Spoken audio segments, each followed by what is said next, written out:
Bismillahirrahmanirrahim. Assalamualaikum warahmatullahi wabarakatuh. Alhamdulillahirabbil alamin. Wassalatu wassalamu ala sayyidil mursalin wa ala alihi wa ashabihi ajma'in. Amma ba'du. Pemirsa yang dirahmati oleh Allah Subhanahu wa taala dimanapun Anda berada, akhir-akhir ini semua kita diuji oleh Allah Subhanahu wa taala dengan pandemi COVID-19. Dan tidak hanya sampai di situ, kita juga diuji dengan berbagai macam hal lainnya sebagai dampak dari pandemi COVID-19. Selama ini mungkin pemasukan kita 5 juta per hari sebagai pedagang, mungkin setengahnya atau bahkan sepertiganya yang bekerja baik di lembaga resmi maupun swasta itu gajinya dipotong. Ya, banyak hal-hal lain diuji oleh Allah Subhanahu wa taala. Bagi Anda yang diuji baik dengan materi, dengan kesehatan, maka kita harus kembali kepada Allah Subhanahu wa taala dengan berdoa. Ad-du'a'u silahul mu'min. Doa itu adalah senjata bagi kaum muslimin. Maka memintalah kepada Allah Subhanahu wa taala agar ujian yang sedang ditimpa kepada kita diangkat oleh Allah Subhanahu wa taala. Kalaupun selama ini kita sudah berdoa meminta kepada Allah Subhanahu wa taala dan Allah belum mengabulkannya, padahal Allah Subhanahu wa taala katakan, "Ud'uni astajib lakum." Doalah kepadaku, memintalah kepadaku, maka pasti akan aku kabulkan, kata Allah Subhanahu wa taala. Lalu kenapa belum dikabulkan? Dikabulkannya doa seseorang itu punya beberapa penafsiran. Bisa jadi Allah istijabahkan doa kita selama ini dengan menjauhkan kita daripada kejahatan-kejahatan, ya, atau memberikan kepada kita kebaikan-kebaikan. Jadi menjauhkan kita dari kejahatan atau mendekatkan kita kepada kebaikan itu adalah bentuk istijabah dari Allah Subhanahu wa taala. Mungkin Allah tidak mengabulkan secara materi yang kita minta. Ya Allah, saya pengen 1 bulan mendapatkan 5 juta untuk kebutuhan A, B, dan C. Allah tidak mengabulkan itu.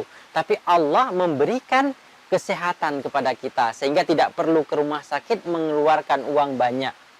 Ya, Allah kabulkan lewat kesehatan. Atau bisa jadi juga Allah kabulkan doa kita lewat tidak terjadinya ancaman kepada kita. Bisa jadi kita terjatuh, tertabrak di jalan, na'udzubillah min zalik, tapi Allah tidak takdirkan itu. Itu juga sebagai sebuah alih fungsi daripada jawaban doa ini. Kemudian yang kedua, bisa saja Allah mengistijabahkan doa seseorang dengan memberikan qimah yang berbeda. Kita minta kepada Allah Subhanahu wa taala untuk mencukupi kebutuhan kita 5 juta per bulan, tapi Allah berikan mungkin kepada kita itu kelebihan-kelebihan lain. Misalnya punya tetangga yang baik, ya, punya saudara-saudara yang perhatian kepada kita. Jadi walaupun kita tidak mendapatkan materi sesuai yang kita inginkan, tapi Allah dukung dengan kebaikan-kebaikan yang lain, kebaikan tetangga kita, kebaikan saudara-saudara kita. Yaitu bentuk istijabah doa daripada Allah Subhanahu wa taala. Ketiga, bisa saja Allah Subhanahu wa taala tidak mengabulkan doa kita pada waktu ini, pada saat ini, tapi Allah akan mengabulkannya pada waktu tertentu, ya, di mana pada waktu itu kita benar-benar membutuhkannya, benar-benar bermanfaat bagi kita. Malah kalau Allah kabulkan pada saat ini, bisa jadi itu menjadi cobaan lain buat kita. Bisa jadi kita akan jauh dari Allah Subhanahu wa taala. Bisa jadi uang itu akan kita manfaatkan kepada hal-hal yang bersifat maksiat. Maka Allah tidak kabulkan pada saat ini karena kita belum benar-benar membutuhkannya. Kapan Allah akan kabulkan? Kapan Allah akan berikan? Pada waktunya, sesuai dengan hikmah yang Allah Subhanahu wa taala inginkan. Karena Allah Maha tahu terhadap kehidupan kita, masa depan kita, dan lain sebagainya. Dan yang terakhir, bisa saja Allah Subhanahu wa taala mengabulkan sesuai yang kita inginkan karena pada saat itu kita benar-benar tidak punya daya dan upaya lagi untuk bertahan hidup. Makanya Rasulullah Shallallahu alaihi wasallam bersabda, da'watus shaim hatta yuftir wa da'watul madlum hatta turfa'u madlamatuhu da'watun la turat.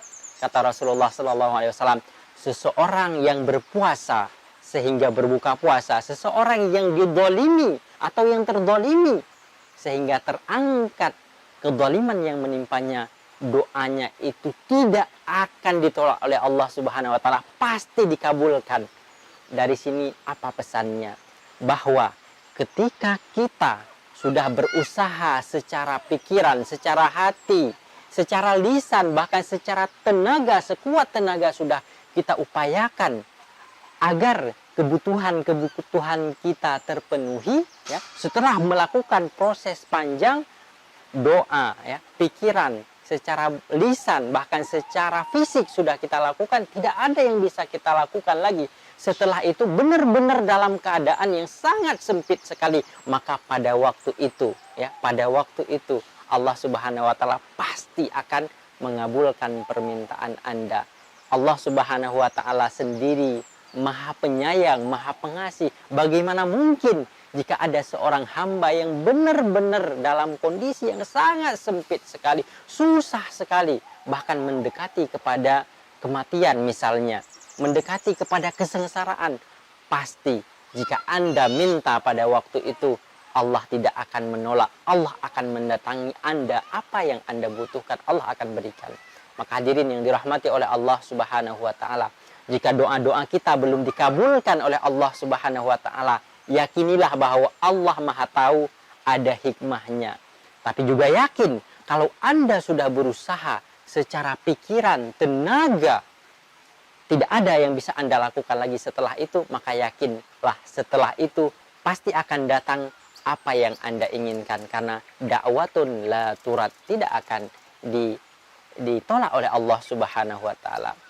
Hadirin yang dirahmati oleh Allah Subhanahu wa taala, kami juga berpesan untuk terus mendekatkan diri kepada Allah Subhanahu wa taala dalam kondisi banyak cobaan dan ujian ini. Mudah-mudahan kita termasuk orang-orang yang as-sabirin, orang-orang yang sabar di sisi Allah Subhanahu wa taala.